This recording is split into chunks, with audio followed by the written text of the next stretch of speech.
Allah. Sir, patulong sir. Di ano mo dito sa unahan, Manibila. Hindi ako makaano eh. Magkano po bayaran ko, ma'am? Kasi madalas ako nadaan dito. Ngayon ko lang na-discover ito eh. So binayaran natin ay, ang binayaran natin ng overnight at saka detour ay 430. Wala na tayong gasolina, nagbi-blink na.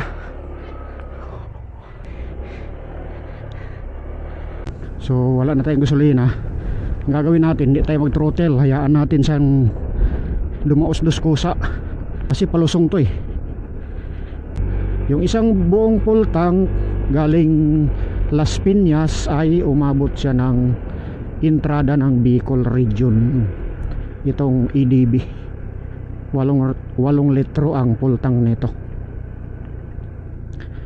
So bali, magkano nagasto ko sa gasolina Manila to Bicol? 340 yung dating laman. Tapos unang pagas Camarines Norte 550, tandang-tanda ko yung kahapon 550. So 300 plus 500 800, 40 plus 50 90, 890. So hindi siya umabot ang 1,000. Tapos ito pa yun natira. Nagpaikot-ikot pa ako side trip dito sa bayan ng Kamalig kasi kahapon, kagabi ikot-ikot pa ako gawa ng kumain ako sa palengke dito sa baba niyan eh. Tapos nung nasa ano ako, nasa Atimunan, Quezon pala ako, pabalik-balik ako, papunta pabalik kasi naghahanap ako ng vulcanizing. Naplatan ako 2 times. So nadagdagan yung pagkain ng gasolina. Kaya ngayon nagbe-blink-blink na siya. Magpapultang tayo at tayo pabalik na. Uwi sana tayo ng Davao, problema hindi kasi ang ating budget.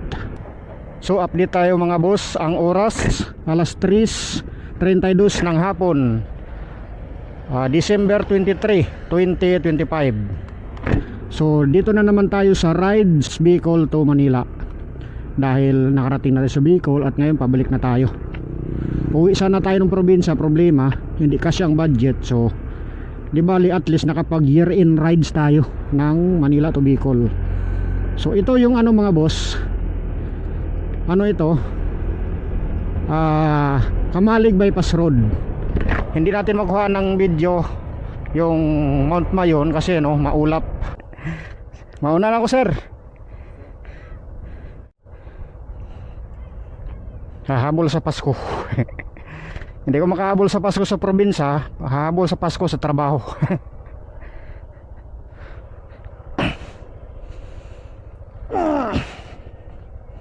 Bigat.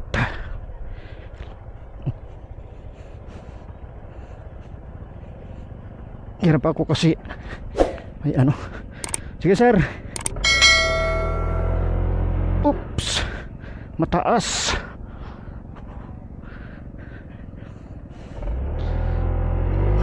Allah. Sir, patulong sir. Di ano mo dito sa unahan, Manibila. Hindi ako makaano eh.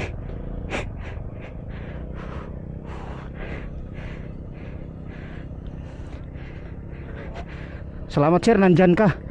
Wala ka dyan, tumba ako. Hindi pantay. Kaya pala napalag ang gulong. Madulas. Yun. Unti pa. Lah, bakit nagkaganon? Madulas ang dahon, no? Ay, kaya pala, oh. Buti na lang, sir. Nandyan ka. Salamat, sir. Madulas ang dahon. Alang, dito pa. Madulas ang dahon, eh. Yun. Sir, thank you.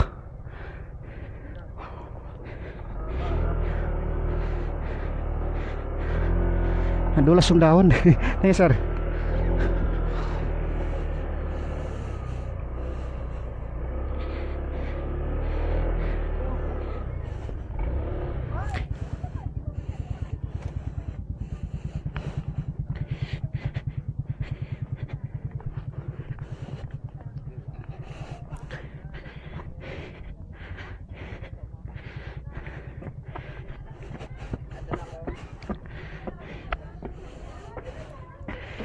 Magkano po bayaran ko, ma'am? Ako lang. Kagabi.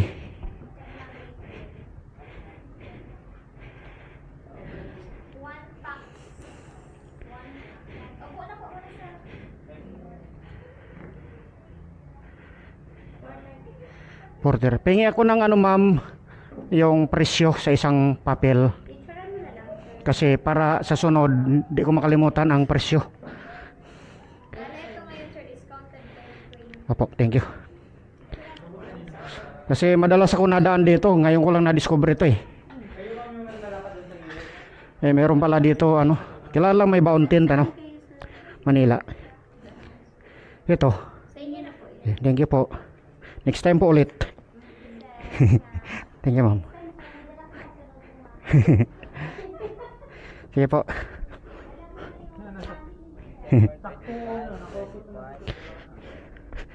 So binayaran natin ay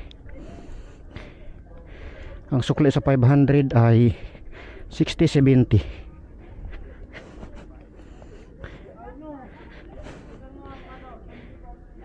$370 to 70.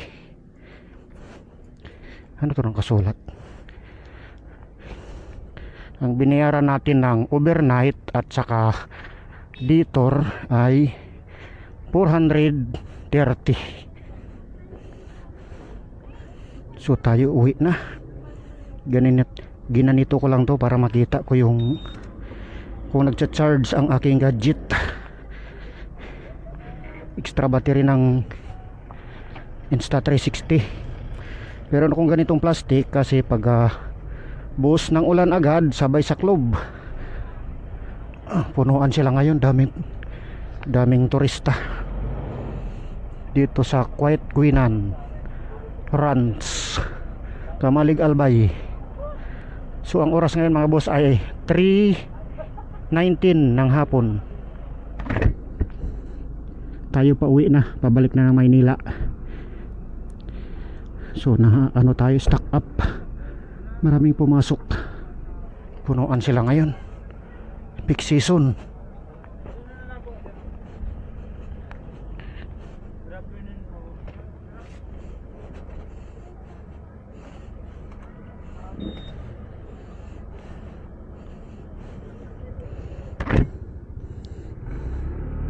Uy. Ay. Tumaas. Ingat tayo. Wala na tayong gasolina, nagbi-blink na.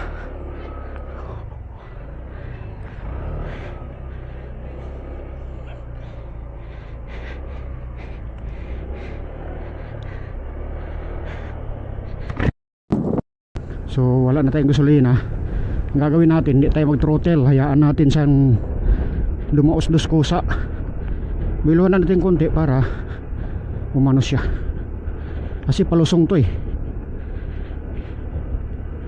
So bali pa lang gasolina ko mga boss, galing Pasay. Ang full tank ko 109 kasi meron pang natira. Tapos nung nakarang araw nagpagas ako ng full tank 340. So 109 yun yung pinuno ko sa nabawas sa 340. So ang computation ko is 340 ko i-compute. Yun ang laman ng tangke ko, 340. Ngayon, pangalawang beses ko nagpagas ay unang-unang pagas ko kasi nga umalis ako na may laman. Dinagdagan ko na lang, kumbaga dinagdagan ko na lang yung kulang ng full tank. So ang unang-unang pagas ko, pera dun sa dating laman, ang unang-unang pagas ko ay dito sa Camarines Norte na. Nagtanong-tanong ako doon sa kinain, meron kasing kainan doon, kumain ako eh. Nagtanong-tanong ako kung Calawag Quezon pa rin ba yung paglagpas ng arko ng Welcome to Bicolandia Arc. Kasi nga pag tinignan mo sa mapa, Calawag Quezon pa yun eh. Ngayon nagtanong-tanong ako ng taga roon talaga, dati pala Calawag Quezon yun, pero ngayon medyo matagal na rin, Bicol na pala. Sakop siya ng Camarines Norte. So ang ibig sabihin pala, yung isang buong pultang ko ay nakarating talaga ng Bicol. Kasi lumampas siya dun sa arko ng Bicolandia Arc eh. Diba paglagpas nyo sa arko ng Bicolandia Arc, sa unahan nun, ilang minuto sa unahan nun, nung pakanan ay meron gasolinahan, yung intersection ng papuntang Dait, pakanan ka papuntang Bicol. So nagtanong-tanong ako, Camarines Norte, Barangay Tabugon ba yun? Barangay Tabugon, Camarines Norte. So ibig sabihin talaga, yung isang buong pultang galing Las Piñas ay umabot siya ng entrada ng Bicol Region. Itong EDB, 8 litro ang pultang nito. So bali, magkano ang nagasto ko sa gasolina Manila to Bicol? 340 yung dating laman. Tapos unang pagas Camarines Norte 550, tandang-tanda ko yung kahapon, 550. So 300 plus 500, 800. 40 plus 50, 90. 890. So hindi siya umabot ang 1,000. Tapos ito pa yun natira. Nagpaikot-ikot pa ako side trip dito sa bayan ng Kamalig kasi kahapon, kagabi, ikot-ikot pa ako gawa ng kumain ako sa palengke dito sa baba niyan eh. Kumain ako sa palengke, tapos nung nasa nasa Atimunan, Quezon pala ako, pabalik-balik ako, papunta pabalik kasi naghahanap ako ng vulcanizing. Dito pala bawal diretso. Naghanap ako ng vulcanizing gawa ng naplatan ako 2 times. So nadagdagan yung pagkainan ng gasolina, kaya ngayon nagbe-blink na siya. So, siguro dito pwede nang lumiko dito. May lumabas, sabihin pwede dyan. So malapit lang naman ang mga gasolinahan dito sa Kamalig. Hindi tayo mag-alala na nagbe-blink na ito. Ay tiyak na meron gas station dito.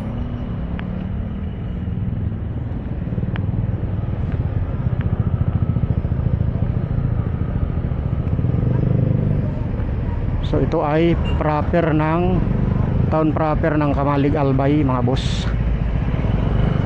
Hindi ko na tingnan sa Google Map anong pangalan itong street na to. So kakabig tayo sa unahan, pakanan, dahil pabalik na tayo ng Maynila. Ang video natin, pagsikapan natin na umabot sa Tagaytay kasi yung memory card ko, sa Tagaytay ko tapusin ang video doon sa may rotunda. Kasi yung talagang tipirin ko lang tong laman ng memory card, konting-konti na lang. Naka 360 view to, kaya bingkong ang pangit tingnan yung side mirror niya, akala mo nabibingkong. So ito yung padiretso na to, mapa Manila na to, itong kalsadang ito. So dadaan tayo dyan sa bypass road ng Kamalig, harapan ng Mount Mayon, kaso maulap, hindi natin makita ang view. Magpaggas tayo, maraming gasolinahan dyan eh. Magpapultang tayo at tayo pabalik na. Uwi sana tayo ng Davao, problema hindi kasi ang ating budget. So 53 dito. So sa unahan pa ako, baka mas mura sa unahan. 53. Baka mas mura dito sa may Kamalig bypass road. So ngayon naman mga boss ay Bicol, Manila o Bicol, Tagaytay. Kasi Tagaytay lang natin tapusin ang video. Doon kasi ako malapit nakatira. Sinadya ko talaga doon sa Las Piñas para Manila to Bicol ang title nung paalis ako. So dito tayo magpagas. Ay Shell ito. Mas mahal ang Shell pero maganda gasolina dyan. So dito tayo sa kabila, 51 unleaded, 52. Dito na lang. Dito ko nagtanong kagabi ng campsite unleaded full tank. Ayun naghihingalo ng gasolina ko. Tanggalin mo lang sintabos boss, i-round up mo ng walang sintabos. Tanggalin mo ang sintabos nya, ipindutin mo lang para walang sintabos. 395 po. So hindi siya umaabot ng 400 ang full tank. 1, 2, 3, 4, 5, 6, 7, 8. Ito na lang pera ko pala, 800. 1, 2, 3, 4.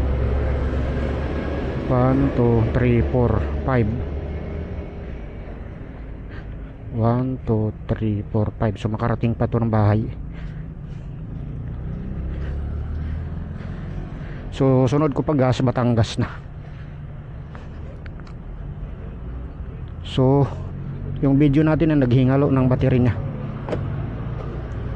mamaya mag na to, mag cut off record na yan.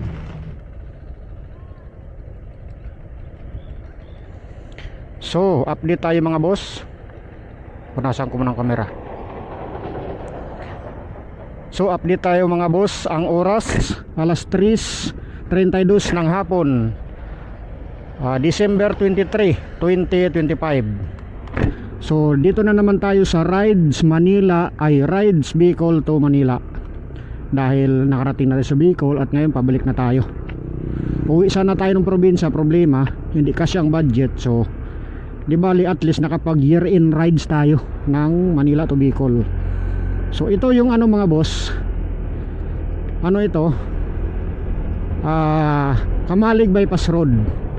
Hindi natin makuha ng video yung Mount Mayon kasi maulap, maambon-ambon, ulan. So tayo babalik na tayo babalik na. Uwi na tayo Manila. Let's rides. Ride ship sa atin lahat. Lord, gabayan mo ko Lord sa lahat ng oras. Maging safety ako. Lalo motor ko na, sobrang nipis na ng gulong nya. Naplatan ako 2 beses kahapon. Sumingaw ang gulong ko. Natusok, naplat. Tapos pagdating ko dito, naplat ulit sa sumingaw. So sana wag na ako maplatan. Just in case meron tayong reserbang gulong pag di natin kaya itong luma niyang gulong. So ang ating video ay medyo na lang yung video natin, slight na lang. Hindi na tayo mag video na masyadong mahaba kasi yung memory card natin wala tayong chance na nakapag-edit at wala tayong chance na makahanap ng merong wifi para makapag-upload agad. So merong kunting natira sa ating memory card, titipirin natin ang pabalik. So mamaya ko na kayo i-update mga boss kung saan na ako mamaya, kasi malayo pa to. Siguro bilangin ko muna alas 3.